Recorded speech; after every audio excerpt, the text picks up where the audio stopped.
آپ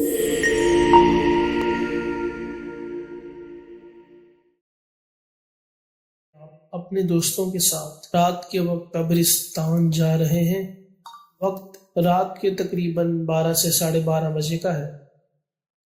رات چاند کی روشنی سے بھرپور ہے، جس سے آپ کے ارد گرد سب کچھ نظر آ رہا ہے، کیونکہ یہ پورے چاند کے بعد کی رات ہے۔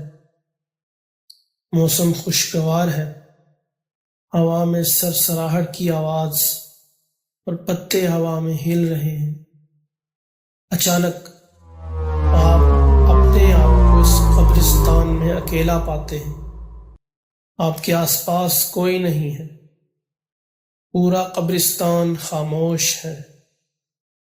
آپ کو محسوس ہوتا ہے کہ کوئی دور سے آپ کو دیکھ رہا ہے، لیکن آپ اسے دیکھ نہیں سکتے۔ آپ اس کی موجودگی محسوس کر سکتے ہیں، لیکن آپ کو نظر نہیں آ رہا۔ ایسے لمحے میں آپ کیا کریں گے؟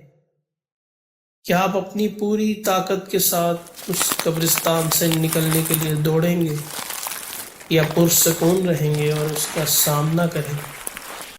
یہ صرف ایک کہانی نہیں ہے، یہ حقیقت میں ایک 23 سے 24 سالہ نوجوان کے ساتھ پیش آیا واقعہ ہے۔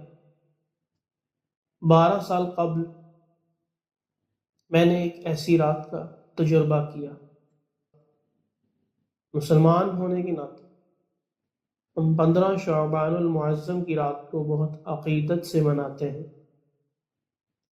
یہ مانتے ہوئے کہ یہ وہ رات ہے جس میں اللہ سبحانہ و تعالی سال کے امور کا فیصلہ فرماتا ہے۔ جب بھی کوئی مقدس رات آتی تو میں اپنی نانی کے گھر جاتا تاکہ اپنے کزنز کے ساتھ وقت گزار سکوں اور اپنے خاندان کی روایتوں کا لطف اٹھا سکوں۔ اس خاص رات میرے کزنز اور میں علاقے کی بڑی مسجد میں نماز پڑھنے کے لیے جمع ہو۔ ہماری روایت تھی کہ پوری رات جاگتے رہتے اور نماز فجر سے پہلے سحری کر کے روزہ رکھ لیتے۔ نماز کے بعد ہم نے اپنے مرحومین عزیزوں کے لیے دعا کرنے کے لیے قبرستان جانے کا فیصلہ کیا۔ قبرستان جو عموماً امن کا مقام ہوتا ہے، اس رات کچھ مختلف پراسرار ماحول میں تھا۔ جب ہم قبرستان میں داخل ہوئے تو ہم نے دیکھا کہ اور لوگ بھی اسی مقصد کے لیے آئے ہوئے ہیں۔ چاند پوری آب و تاب کے ساتھ چمک رہا تھا اور ہوا میں سرسراہٹ کی آواز تھی۔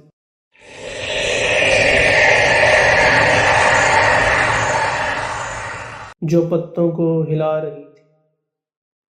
ہم اپنے عزیزوں کی قبروں کے پاس جمع ہوئے، اور جب میرے کزنز اور دوست باتیں کر رہے تھے، میں اپنی دعا میں بہت مگن ہو گیا۔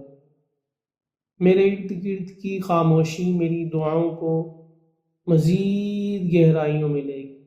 میں اتنا مگن تھا کہ مجھے پتہ ہی نہیں چلا کہ میرے کزنز اور دوسرے لوگ قبرستان سے واپس جا چکے۔ جب میں نے اپنی دعا ختم کی اور اوپر دیکھا، مجھے احساس ہوا کہ میں بالکل اکیلا ہوں۔ قبرستان جو پہلے پرسکون لگ رہا تھا، اب پراسرار خوفناک لگ رہا تھا۔ وقت قریباً 1 بجے کا تھا اور اندھیرا بہت زیادہ محسوس ہو رہا تھا۔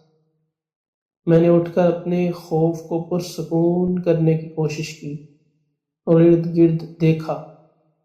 مجھے ایک عجیب سی موجودگی محسوس ہوئی، جیسے کوئی ہے جو وہاں مجھے غور سے دیکھ رہا ہے، جبکہ میں اسے نہیں دیکھ سکتا۔ میں دروازے کی طرف چلنے لگا، لیکن الجھن میں پڑ گیا، کیونکہ مجھے یاد ہی نہیں تھا کہ میں کس دروازے سے داخل ہوں۔ اسی بے ترتیبی کی حالت میں ایک دروازے کی طرف بڑھا جو اصل میں ایک لمبے لمبے راستے کی طرف مجھے لے جا رہا تھا۔ میں دروازے سے گزرا اور خود کو ایک ویران سڑک پر پایا۔ کچھ اسٹریٹ لائٹس جل رہی تھی جبکہ کچھ ٹوٹی ہوئی تھی۔ ہوا میں بہت ہی شور سنائی دے رہا تھا۔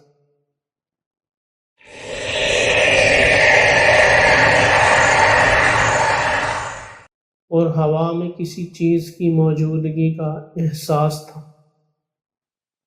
میرے سامنے 3 راستے، ایک سیدھا راستہ جس کی طرف مجھے نہیں جانا تھا، ایک راستہ دائیں اور جاتا تھا جو کہ سیدھا مسجد کی طرف جاتا تھا، اور ایک راستہ بائیں اور جاتا تھا جو کہ میری نانی کے گھر کی طرف ایک لمبا راستہ تھا۔ میرے لیے انتخاب کرنا مشکل ہو رہا تھا۔ سڑک عجیب خاموش تھی۔ جیسے ہی میں چل رہا تھا مجھے اپنے پیچھے نرم قدموں کی آواز سنائی دی، لیکن خوف نے مجھے پیچھے مڑنے سے روک دی۔ اچانک خاموشی،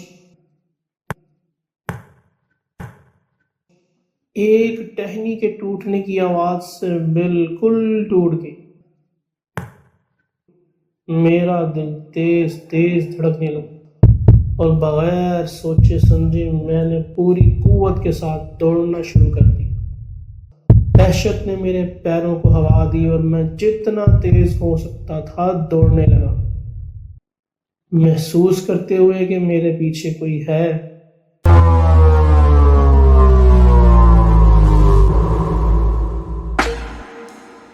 میرا خوف واضح تھا اور میں نے پیچھے دیکھنے کی جرات نہیں۔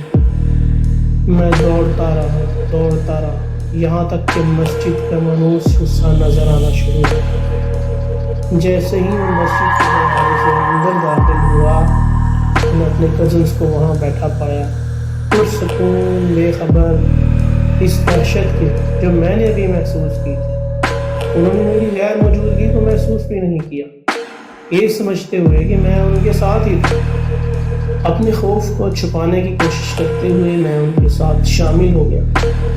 انہیں یہ بتانے کی ہمت تک نہ کر سکا کہ میں کتنا خوف زدہ ہوں اور میرے ساتھ کیا بھی تھی۔ اپنے کزنس کو تو میں بالکل اطمینان کی حالت میں لگ رہا تھا، لیکن اندرونی طور پر میرا دل ابھی بھی تیز تیز دھڑک رہا تھا۔